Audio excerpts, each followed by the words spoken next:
recently had a situation where the author of one of the books that we were working on disagreed with us about who the audience was for the book. So rather than keep arguing, we brought in some beta readers to see what they thought. Now, if you're wondering what the heck a beta reader even is, or what they do and whether you need them for your book, well, stick around because today's video is for you.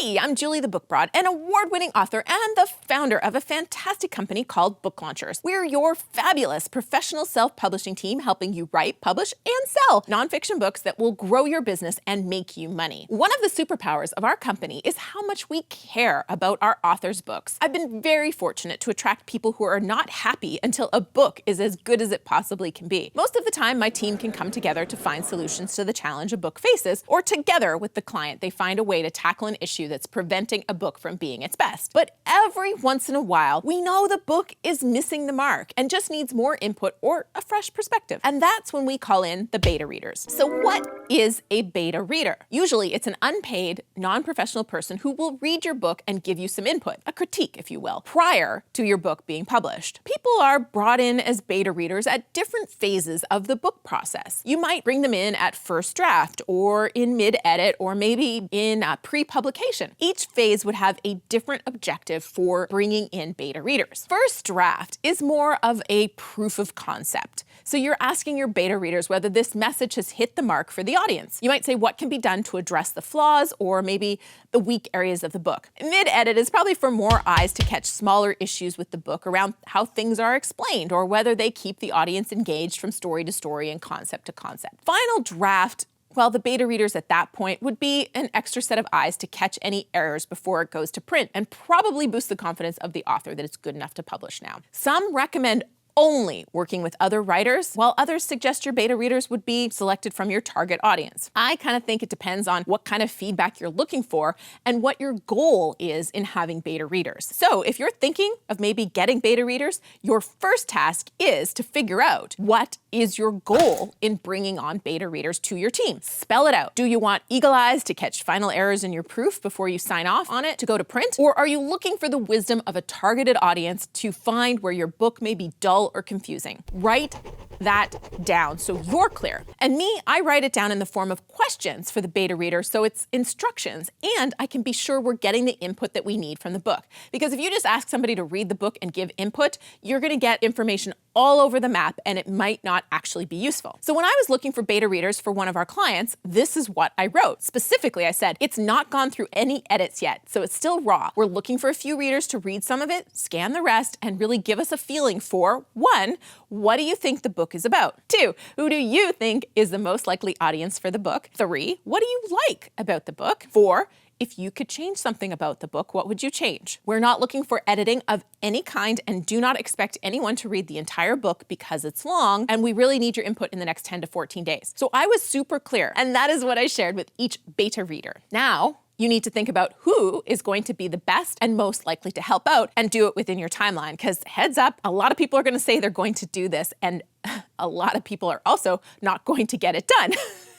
When it comes to nonfiction, I think you're generally best to go with people who will be in your target audience for input, but fellow writers in a similar space can be invaluable too. For the project mentioned above, I posted on a couple of writing forums I'm a part of and gave a couple of generic subject matters that the book involved in order to make sure that people would be somewhat interested in this book to begin with. From there, I had 5 volunteers, so that's what we went with. Once you have the beta readers on board, send them the manuscript and the timeline and expect that you may have to follow up to make sure you're getting the input in the time frame that you need it. When I did this for my books in the past, I had 5 beta readers and only had the complete manuscript reviewed by 2 of them. The other 3 had the best of intentions and started the book but didn't finish. So just know that if you think you really want the input of 3 people, you probably should ask 5 or 6. Finally, while beta readers are rarely paid for their service, it's still a service. So I recommend you do something in thanks, whether it be a small gift card or some other service in kind.